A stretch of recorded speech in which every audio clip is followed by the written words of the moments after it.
Thank you. Please. Thank you, thank you, thank you.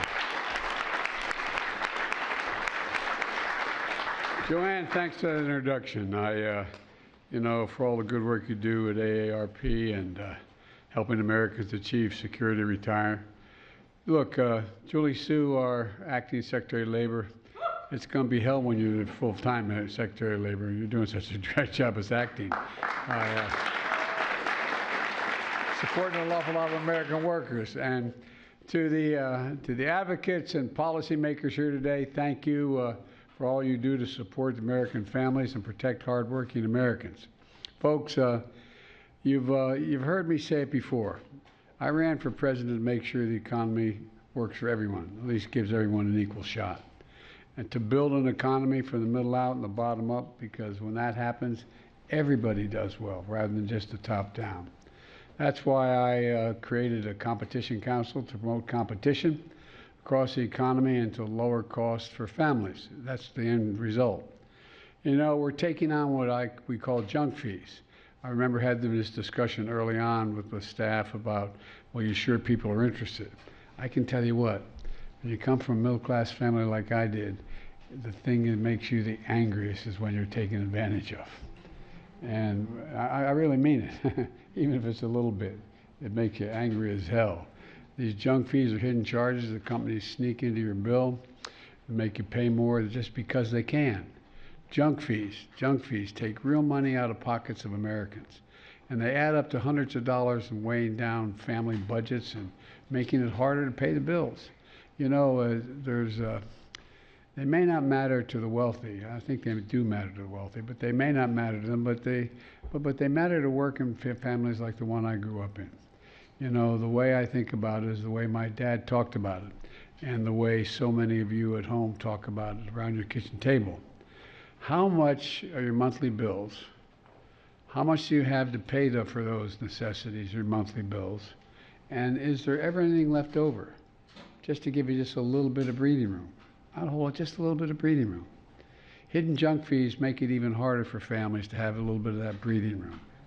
That's why over the past 2 years, my administration has taken steps to crack down on unfair and deceptive junk fees in banking, hotel costs, rental housing, cable, internet, concerts, airlines, healthcare. You know, for example, my administration banned banks and credit unions from charging fees for basic service like checking your account balance. I love that one. You know, I got so damn mad when I found, anyway.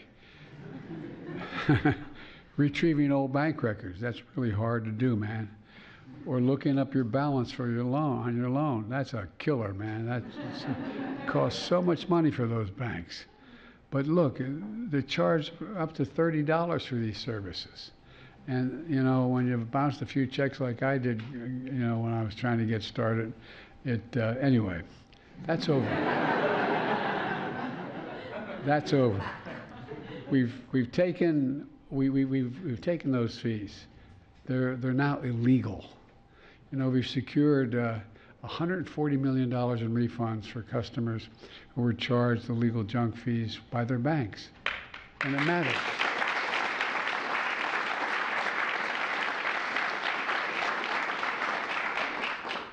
Just a few weeks ago, I announced our most competitive comprehensive action ever. That's eliminating junk fees in industries and sectors across the entire economy.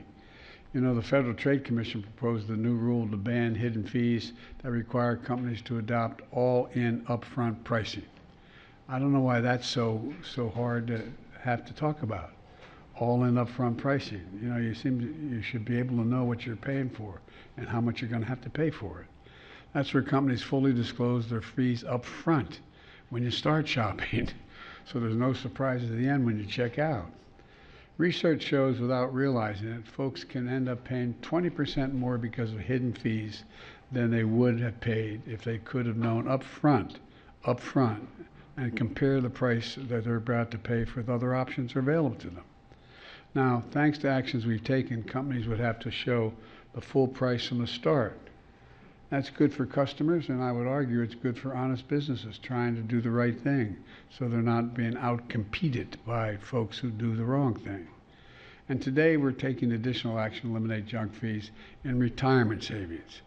Now, I would argue that most people, an awful lot of people, but not the people in this room, but an awful lot of people don't think about that retirement when they're 20, 30, and 40 years old. But here's what it means. Many Americans spend their whole lives working, putting every dime left at the end of the month in their retirement account. So after working hard for decades, they can retire with dignity and a little bit of security. And many families get advice from financial advisors in doing that. And to help them out because they don't know. They don't know annuity from snooty. But think about it, all kidding aside. Think about the average family. Now let me be clear about something. Most financial advisors give their clients good advice at a fair price and are honest with them. But that's not always the case. Some advisors and brokers steer their clients towards certain investments not because of the best interest of the client, because it means the best payout for the broker. I get it, understand it, but I just want you to know we're watching.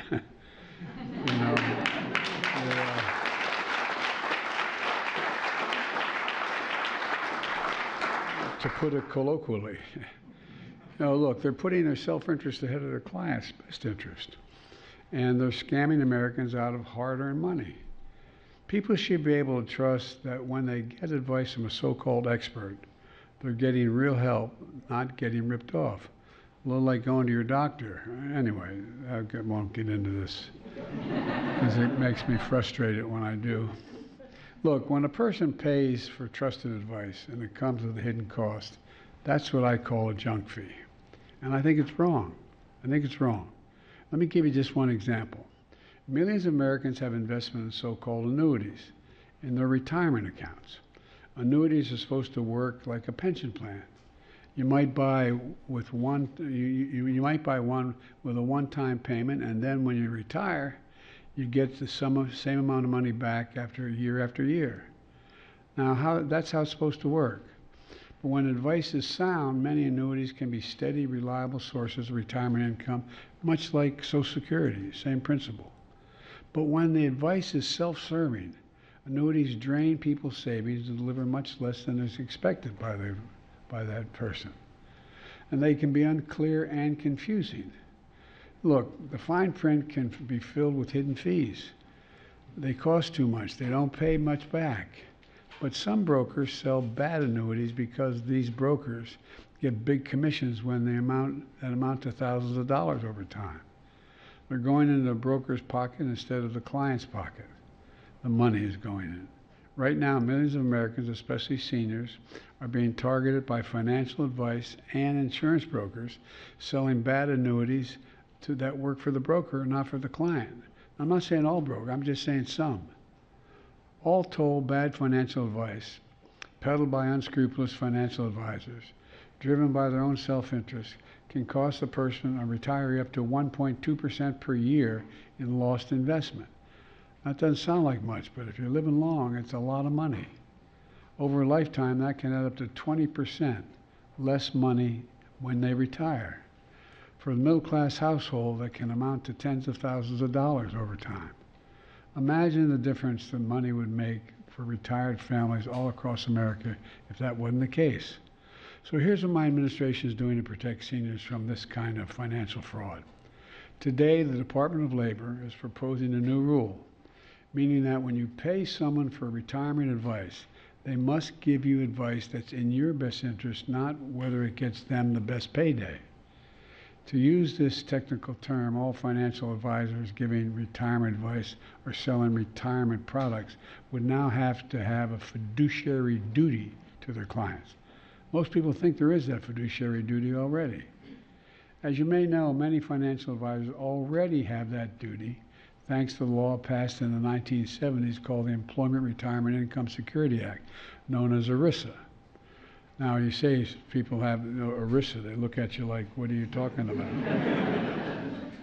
Like almost all the acronyms we use in the federal government. But that law cracked down on conflicts of interest that protect regular folks from being misled or exploited. But a lot has changed with retirement savings since that law was passed 50 years ago. Back then, more workers had traditional pensions, IRAs were brand new and 401ks didn't even exist. Things are different now, but the rules haven't caught up. The SEC has done good work to update consumer protections, but big loopholes still remain, for example, regarding the sale of annuities. With this new rule that we're proposing, they would close these loopholes. It penalizes any financial advisor or insurance broker who giving advice about retirement or selling retirement products and suggests if they don't give their client the best, act in the best interest of that client in the first place. If they don't, if they breach their fiduciary duty, they could face serious penalties, including having to pay restitution and additional financial penalties. The action we're taking today is, I believe, long overdue. If this rule is finalized as proposed, it's going to protect workers and it's going to that are saving for their retirements. It will protect seniors from being exploited. It will protect many trustworthy financial advisors out there who are doing the right thing from unfair competition. Now they won't be undercut by competitors willing to use deception or underhanded tactics to make a profit. Look, the bottom line is this is about basic fairness. People are tired of being played for suckers.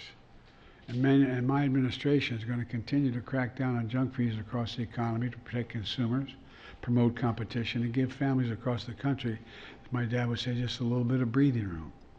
Let me close with this. When I ran for president, I promised we'd not continue the trickle-down economics of the past. Not a whole lot trickled down on my dad's kitchen table, as I recall.